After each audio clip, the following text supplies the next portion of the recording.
আজকে একটু অন্যরকম বিষয় নিয়ে কথা বলবো। এমন একটি উপকরণ নিয়ে কথা বলবো, যেই উপকরণ নিয়ে আমাদের দেশে অনেক আগ্রহ, কিন্তু এগুলো নিয়ে আস্তে আস্তে একটু কানাকানি করে কথা বলতে পছন্দ করেন। কিন্তু আমি আজকে খোলাসা করে দিব যে এত কানাকানির কিছু নয়, এই জিনিসগুলো অনেক কাজেই ব্যবহার করা হয়। আপনাদের মনে যেটা ঘোরে শুধু যে সেটাই একমাত্র সমাধান তা কিন্তু না। জি, আমি আজকে কথা বলবো জিংসেং নিয়ে। এই যে এটা হচ্ছে জিংসেংয়ের যে শিকড় সেটা, আর এটা হচ্ছে জিংসেং পাউডার। এটা আমি চায়না থেকে এনেছি। চায়নায় জিনসেংটা হয়। এটা কিন্তু অন্যান্য দেশে খুব কম হয়। এটা সাধারণত চায়নায় হয়, কোরিয়াতে হয়। এদের জিনসেংগুলোর কোয়ালিটি বেশ ভালো। তো আমার হাতে দেখতে পাচ্ছেন এরকম একটি জিনসেংয়ের শিকড়। বলে রাখি, এটা হচ্ছে হোয়াইট জিনসেং। আরও একটা আছে রেড জিনসেং। রেড জিনসেংটা কিন্তু এই হোয়াইট জিনসেং থেকেই আরও কিছুটা প্রসেস করে তারপরে তৈরি করা হয়। তো আমি এবার এই হোয়াইট জিনসেং নিয়ে কথা বলবো। তো এবার আসি মূল কথায়।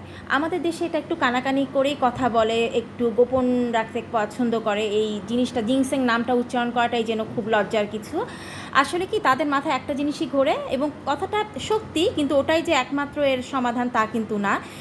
সাধারণত এটা মেল এবং ফিমেল হরমোনের যে ইন্টিমেসির ক্ষেত্রে যে প্রবলেমগুলো হয়, তখন এটা অবশ্যই সহায়ক।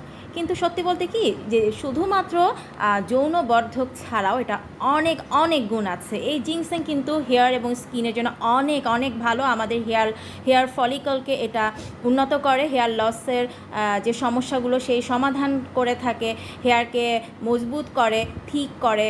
এছাড়া স্কিনের হাইড্রেশন ক্ষমতা যেটা, সেটা অনেক পরিমাণে বৃদ্ধি করে, ময়শ্চারাইজার ধরে রাখে, স্কিনকে ন্যাচারালি ব্রাইট করতে সহায়তা করে, স্কিনটাকে টোন্ড করে, অ্যান্টি এজিংয়ের কাজ করে। এছাড়া এটা কিন্তু ঠান্ডা এবং সর্দিজনিত নানান রকম সমস্যার উপশম করে।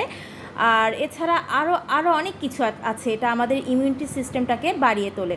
এছাড়াও কিন্তু কিছু শারীরিক সমস্যারও সমাধান করে দেয়। সেটা হচ্ছে যে একটা মহিলা যখন তার মেনোপজের সমস্যা হয়, তখন কিন্তু এটা অনেক উপকারে আসে। যখন আমাদের যে মেনোপজের সময় যে প্রবলেমগুলো নানান রকম হয় সেটাকে ঠিক করে দেয়। এরকম আর কি অনেক কাজেই এটা লাগে। তো বুঝতেই পারছেন, এটা নিয়ে শুধুমাত্র লজ্জার কিছুই নাই। আর লজ্জার কিছু হলেও কোনো অসুখ হলে তো সেটা গোপন করার কিছু নাই, তাই না? আপনাদের যদি ওরকম কোনো সমস্যা থাকে, খুব বেশি পরিমাণে থাকে, আপনারা অবশ্যই চিকিৎসকের পরামর্শ নেবেন। তবে এগুলো হচ্ছে একটা ঘরোয়া টোটকা। তবে এগুলো যেহেতু ভেষজ উপকরণ, সো এগুলোর কিন্তু অনেক অনেক উপকারিতা রয়েছে। এবার আমি অন্য কথায় আসি।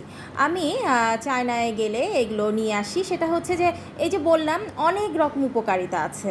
আমার নিজস্ব যে প্রোডাক্টগুলো আমি বানিয়ে থাকি, মানে আমার জন্য যেটা, সেটা আমি বানাই। আমি হ্যাঁ, আপনাদের হাতে তুলে দিতে পারি। আমি যেহেতু হেয়ার এবং স্কিন কেয়ার প্রোডাক্ট নিয়ে কাজ করি, ফুড নিয়ে কাজ করি, কিন্তু সবচেয়ে প্রবলেমটা কোথায় জানেন? এগুলো কিন্তু অনেক এক্সপেন্সিভ। এটা সত্যি, এটা চায়নাতে হয়ে থাকে, কিন্তু চায়নাতে হলেও সেখানেও কিন্তু আমরা যে সস্তায় কিনতে পারি তা কিন্তু না। ওখানেও কিন্তু বেশ এক্সপেন্সিভ একটা জিনিস এটা।